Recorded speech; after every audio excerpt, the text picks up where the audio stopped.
Hey, folks, welcome back to the Rugby Ascendant segment here in Chris Wyatt Africa and on the Rugby Ascendant channel. This is Chris in Central Pennsylvania.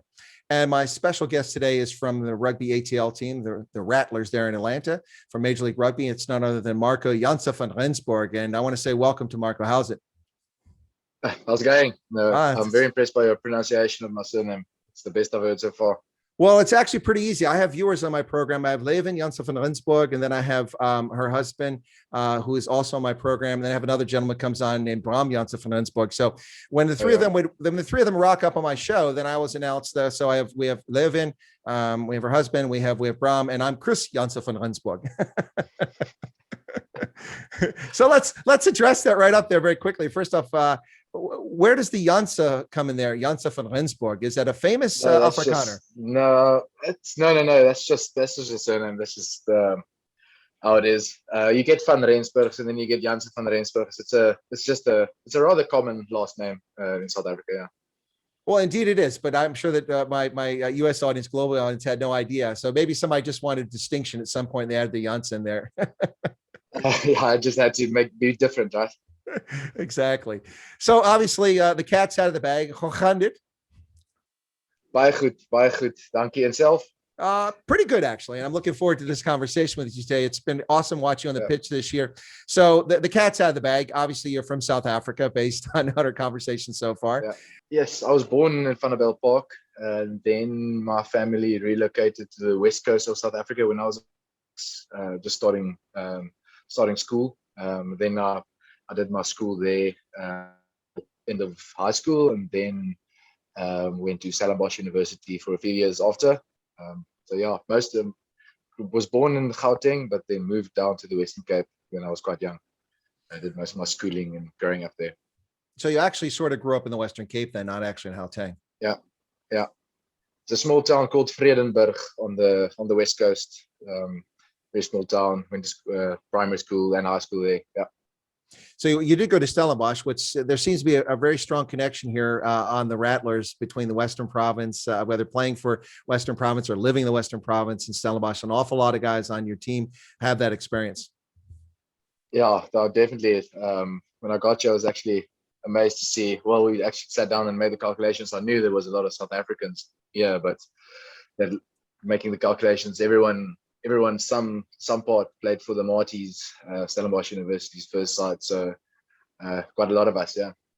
Indeed. So let me ask this question, because a lot of people grow up in places they don't necessarily experience much of it. Did you, as growing up in the Western Cape, did you get around? I mean, have you been Hermanus to see the whales? Have you been down to Simonstown to see the penguins? Yeah, I did all that. Yeah, it's beautiful. Yeah.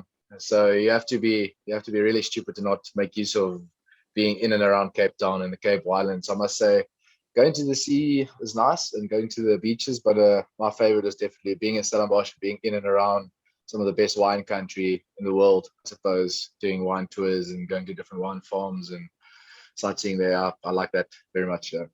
Well, I think we found common ground there. I prefer the mountains over the beach any day. You can have the beach. It's just a bunch of sand and skin cancer. I'll pass.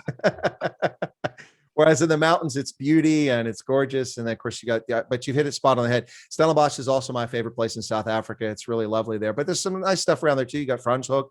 You've got Paarl very close nearby.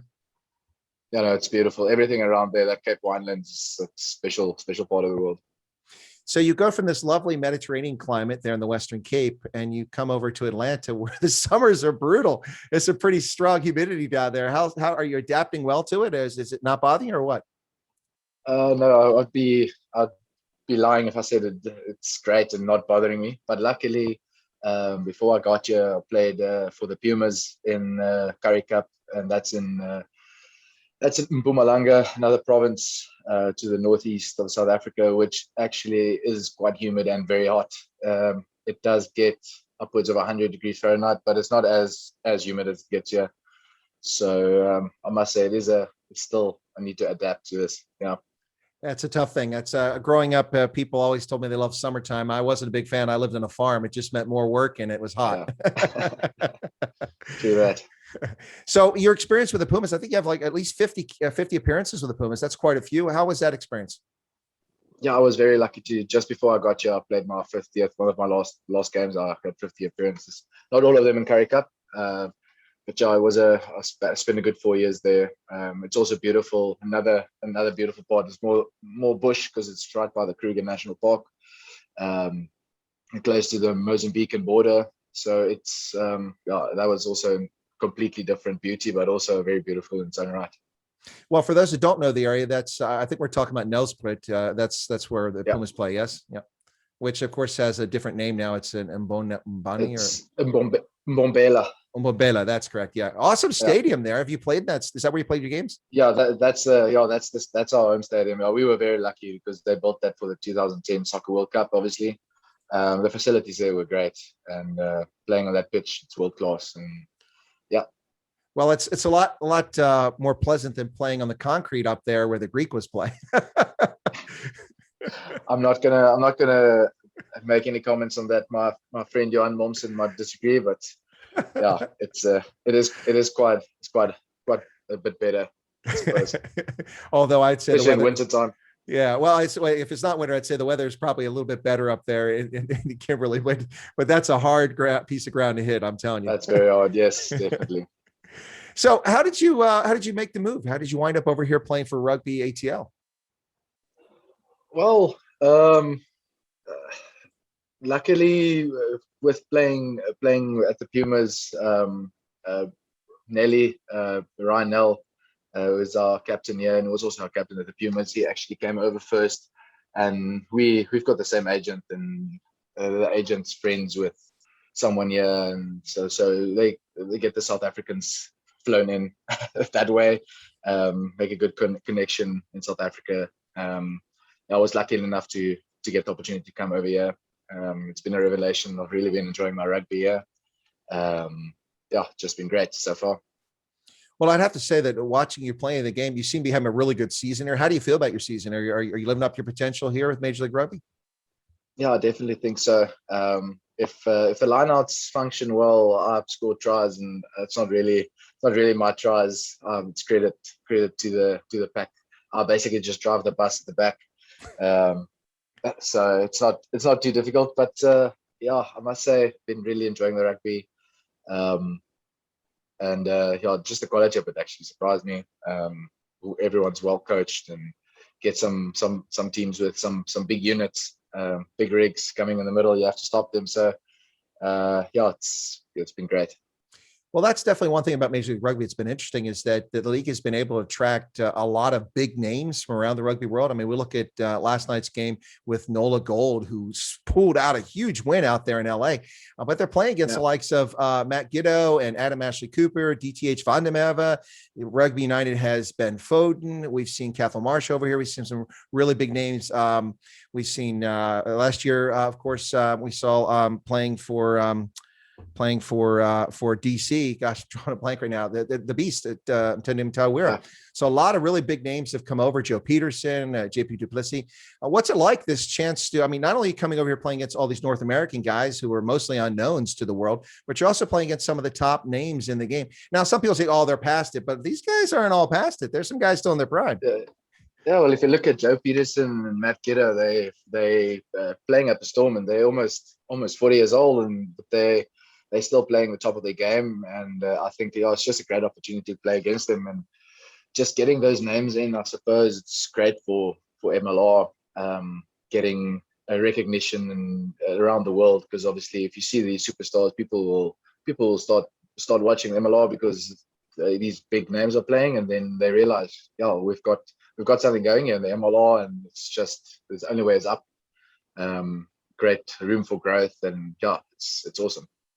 Well, it's no time to take your foot off the gas. You got 2 games left. You had a bye this weekend, so you got rested up. You're looking pretty fresh there. I hope the rest of the squad's looking well. But thank you. You're welcome. But with just 2 games left, it's all riding on these last 2 games. You're in first place. New England Free Jacks did you a massive favor by putting the hurt on in Rugby United New York. They're in what looked like like Bangladesh, a tropical rainstorm there. So they put the hurt on them and shocked them there in New England. And on top of that, last night, NOLA puts pressure on Rugby United New York. They moved up into second place, at least for the moment. And those two play each other in the last game of the season. So while you're not going to take your foot off the gas, I imagine that Scott Lawrence has told you guys, we got to keep each game. Let's take the next game and just get through the next game. But you're in the catbird seat right now. Just you can't be paying attention to the guys nipping on your heels. Yeah, no, definitely can't get too complacent either at the top. If you're at the top, everyone wants to beat you. So there's no time whatsoever to take the foot off the gas, like you said. And yes, they did do us a favor, I suppose, but we've got a big thing here that we focus a lot on ourselves, and we're not too worried about the other results. If we keep winning, then we'll in a good spot, and playoffs at the moment obviously really want a home playoff. So yeah, they did do us a favor, but definitely I think we can't spend too much time thinking about other guys, just focus on ourselves. Well, let me ask you this question, because obviously you're from South Africa. I asked this of all my Rattler guests that come out here from South Africa, which there seems to be a whole legion of them. So obviously this isn't South Africa. You're in the States now. Every country's got its own things. Is there anything really different about the US that was kind of a culture shock for you, that you came here like, wait a second, I didn't expect it to be this way? No, not really, I must say. Apart from having to drive on the wrong side of the road. No. Hold on. You're driving on the right side of the road. The people on the left side of the road are on the wrong side of the road. Okay, let's agree to disagree, I suppose. Other than that, I must say, getting into this environment, especially in Atlanta, everyone's super friendly. Southern hospitality, everyone is really friendly and helpful. And it did help being one of 11 South Africans in the team. Does sometimes feel like I'm right at home. As long as we can have a braai over the weekend, I'm very happy. Well, speaking of braais, we just had our national holiday here in the US. It's the 4th of July. And Americans don't really know what braais are. Some do, but it's not quite the same sort of thing. Have you been helping the Americans discover the art of braaiing? I've been trying my best. Yeah. I still need to find proper wood to make a good fire on, get the coals. But I've been doing the barbecues with the charcoal and the gas. It's been it's the braai is not as much as what you braai on or what you cook the meat on. It's more of the being together with friends and being around the grill and like the social aspect of it. Absolutely. Well, I might recommend this. You might consider getting some mesquite, which is kind of nice. Mesquite wood comes from Southwest. It's got a very distinct aroma to it, and it really makes a difference when you're eating the meat. You can taste it. So give it a shot. Cool. Thanks for the pro tip. No, it's my pleasure. Definitely an important stuff. As you said, it's the social aspect of it. So pretty awesome. Listen, I want to thank you so much, Marko, for coming on and wish you best of luck in these final 2 games this season. And a quick question before you go, will you be playing back in South Africa again? Is that part of your future? Is that something you've got on the table? Because you're listed on different sites as being with the Lions, but I don't know if you've had any appearances with them. No, I did a preseason with them before COVID struck heavily and back home. We did a preseason in Super Rugby, and then there was a big break in rugby in South Africa, and then I went back to the Pumas, played Currie Cup. But at the moment, for now, I'm sticking around here. I'm not going back quite right now. Maybe in the future. You never know. Well, I think that's probably going to make a lot of Rugby ATL fans pretty happy for a team that last year seemed to struggle out of the gate, but this year has really gelled. You guys are doing a great job. Thanks a lot for your spending time with me today. Bye, donkey, and we wish you luck the rest of the season. Groot plezier. Thanks for having me. I really appreciate it. My pleasure. Cheers. Take care.